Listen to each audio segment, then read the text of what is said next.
कल परसों बताया। अब हमारे धीरे धीरे मेहनत करने के बाद प्रदेश के माननीय मुख्यमंत्री जी के मार्गदर्शन में कई जनपद कोरोना मुक्त ही हो रहे हैं।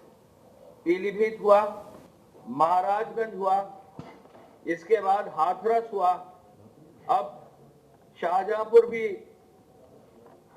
कोरोना मुक्त होने की कगार पर आ गया है और बरेली और प्रयागराज भी एक दो दिन में प्रयागराज डिस्चार्ज हो गया। तो प्रयागराज भी जो है, प्रयागराज जिले के अपने केसेस के कारण वो भी जो है कोरोना मुक्त हो गया है। और बरेली भी, वहां एकमात्र एक हॉटस्पॉट था, आज जिलाधिकारी ने वहां भी डिक्लेयर कर दिया है कि वो एकमात्र एक हॉटस्पॉट की अब आवश्यकता नहीं है, क्योंकि उनके जो केसेस हैं निर्धारित अवधि के बाद अब नेगेटिव आ जाए। जो पूरे प्रदेश के लिए ये खुशखबरी है कि जहां एक और जो है जिलाधिकारी, वहां के पुलिस के अधिकारी, स्वास्थ्य के अधिकारी, वहां के जो सफाई और पूरा सैनिटेशन कर रहे हैं, सभी अर्बन और रूरल बॉडीज के, पंचायती राज के, नगर निगम के, वो सभी लोग जुटे हुए हैं। सभी विभागों ने जहां एकजुट होकर माननीय मुख्यमंत्री जी के एक वर्क प्लान के अंतर्गत कार्य किया है, तो एक और से कई जिले जो है कोरोना मुक्त होते जा रहे हैं और वहां लोग भी सहयोग दे रहे हैं, जन सहयोग मिल रहा है, लोगों का सहयोग मिल रहा है और कहीं ना कहीं आपका और मीडिया का भी सहयोग मिल रहा है, जिस कारण से हमारा प्रदेश सक्सेसफुल हुआ है। कल आपने देखा भारत सरकार ने ये डिक्लेयर किया है कि जो नेशनल एवरेज है कोरोना का और उसके स्प्रेड का डिटेल प्रमुख सचिव देंगे, लेकिन नेशनल एवरेज में भी यूपी अच्छे स्थान पर है। यूपी पूरे विश्व में 5 बड़े देशों के जनसंख्या के बराबर है, लेकिन यूपी में अभी भी केसेस की संख्या कम है और ग्रोथ रेट भी कम है। दोनों ही जो है, संख्या भी कम है, ग्रोथ रेट भी कम है, डेथ रेट भी कम है और जो लोग स्वस्थ होकर निकल रहे हैं वो संख्या भी शुरू हो गई है। तो ऐसे में ये यूपी के लिए बहुत ही पॉजिटिव खबर है और इसको कहीं ना कहीं उस मेहनत का फल है और इसमें और मेहनत करने की आवश्यकता है। आज माननीय मुख्यमंत्री जी ने जो विशेष रूप से जिस चीज का रिव्यू किया है वो है हमारे निराश्रित लोगों के लिए जो 1000 रुपए की धनराशि दी गई। शहरी और ग्रामीण क्षेत्रों में जो छूटे हुए और निराश्रित पात्र लोग हैं उनको भी युद्ध स्तर पर चिन्हित कर 1000 रुपया देने का उन्होंने निर्देश दिया है। अब तक उद्योग विभाग और IIDC की कमेटी के माध्यम से जो मुख्यमंत्री जी डेली टीम 11 का रिव्यू कर रहे हैं, अब तक 23,70,000 श्रमिकों को राज्य सरकार ने अपने संसाधन से 236.98 करोड़ रुपया भरण पोषण भत्ते में बांटा है। 236 करोड़ 98 लाख 23,70,000 से अधिक व्यक्तियों को बांटा है। और हम ये बताना चाहेंगे कि इसका भी ब्रेकअप है। इसके ब्रेकअप के अनुसार जो अभी तक बांटा है, कोविड-19 के विभिन्न आयामों के अंतर्गत 24 मार्च को 5,97,000 श्रमिक जो है पहले पंजीकृत थे। अब ये बढ़कर निर्माण श्रमिकों की संख्या 13,51,000 हो गई है, यानी 135.10 करोड़ निर्माण श्रमिकों को बैंकों में दिया गया है। शहरी क्षेत्रों में ठेला, खोंचा, रेहड़ी लगाने वाले, रिक्शा, ई रिक्शा चालक, पल्लेदार, रेलवे के कुली भी हैं जो अभी जो है कोई उनकी आमदनी नहीं है, दिहाड़ी मजदूर और भी इस तरह के लोग हैं शहरी क्षेत्र में, उनको 1000 रुपया धनराशि दी गई है। वो भी लगभग 5,82,000 श्रमिकों को 58.19 करोड़ दिया गया है। और ग्रामीण क्षेत्र में जो विभिन्न व्यक्ति अलग अलग श्रेणी के हैं उनको 4,37,000 निराश्रित व्यक्तियों को 43.69 करोड़ दिया गया है। तो सब मिलाकर 23,70,000 श्रमिकों को लगभग 236 या 237 करोड़ रुपए की धनराशि बांटी गई है। औद्योगिक क्षेत्रों की इस योजना के अंतर्गत जो ये काम उद्योग विभाग ने किया है, सबसे बड़ा हस्तांतरण पूरे प्रदेश में ये है। और इसकी जो है माननीय मुख्यमंत्री जी ने आज विशेष समीक्षा करके अपनी ओर से भी जो है कहा है कि इसमें अब कुछ भी अगर छूट गए हैं, कहीं अगर रजिस्टर नहीं भी हुए हैं, उनको युद्ध स्तर पर रजिस्टर कराकर उनको आगे ले जाया जाए। औद्योगिक इकाइयों के माध्यम से जिन व्यक्तियों को तनख्वाह दी जानी है, उसमें भी विशेष रूप से काम किया गया है और अब तक जो संख्या है वो आई है 35,968 इकाइयों। बड़ी मात्रा में जो लोग करोड़ वेतन का भी भुगतान कर दिया गया है। ये भी उद्योग विभाग की एक महत्वपूर्ण जो है उपलब्धि है और उसमें कुल मिलाकर जो है 35,968 इकाइयां हैं और अभी कुछ इकाइयां छूट गई हैं, लगभग 1000। उनसे भी बातचीत करके उनको भी जो है वेतन भुगतान करने का प्रोत्साहित करके कार्रवाई की जाएगी। इसके साथ साथ 6,603 बंद इकाइयों को शुरू कर दिया गया है।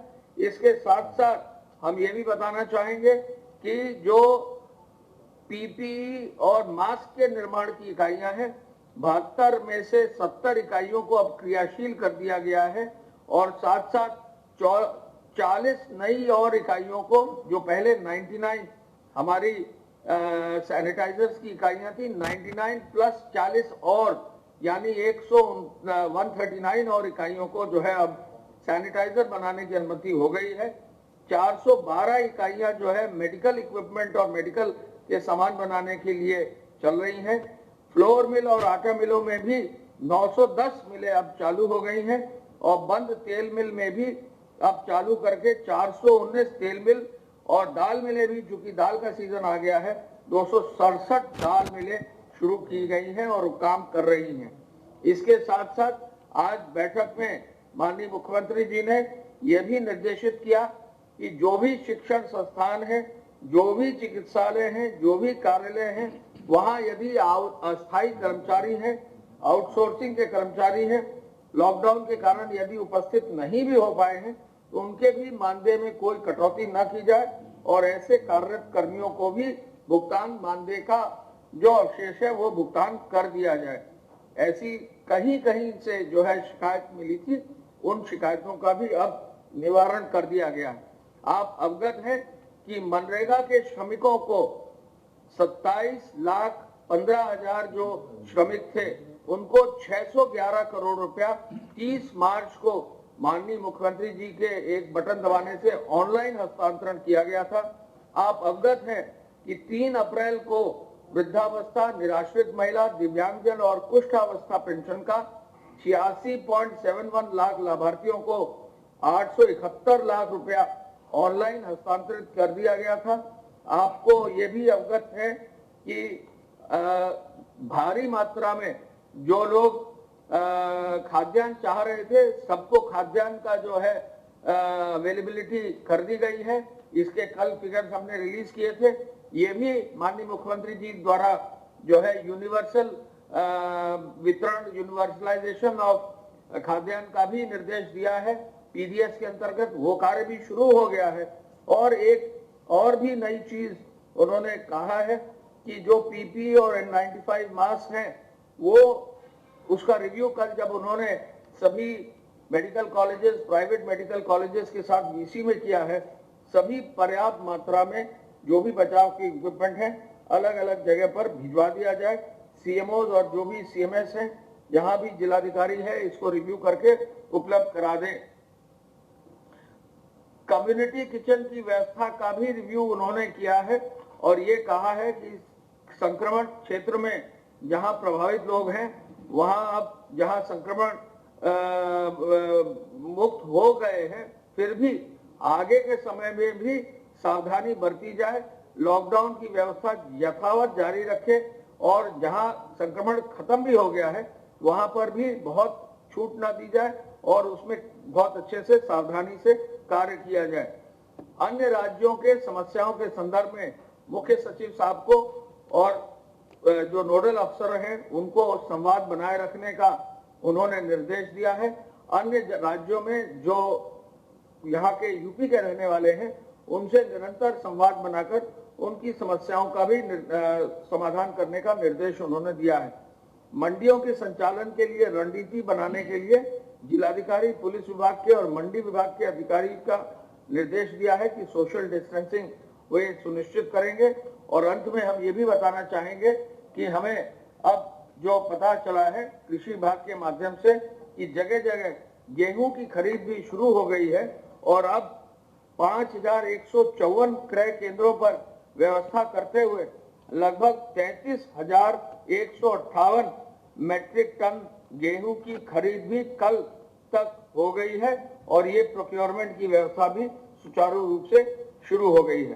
पुनः मैं कहना चाहूंगा कि 23,70,000 श्रमिकों को लगभग 237 करोड़ रुपए की धनराशि भरण पोषण भत्ते के रूप में बांट दी गई है। मैं प्रमुख सचिव स्वास्थ्य से रिक्वेस्ट करूंगा, कृपया जो है वो अपनी ओर से डिटेल अपने स्वास्थ्य विभाग का और जो हमारे क्षेत्र कोरोना मुक्त हुए हैं उन पर विशेष रूप से विवरण सभी को आपको दें और जो खुशखबरी हमारे लिए कोरोना मुक्ति की है उससे अवगत कराएं।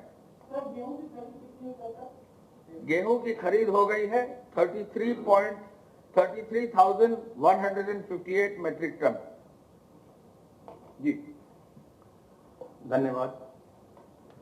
प्रदेश में कुल एक्टिव केसेस 869 रह गए हैं कोरोना के। 969 में से अब केवल एक्टिव केसेस 869 रह गए हैं, 869।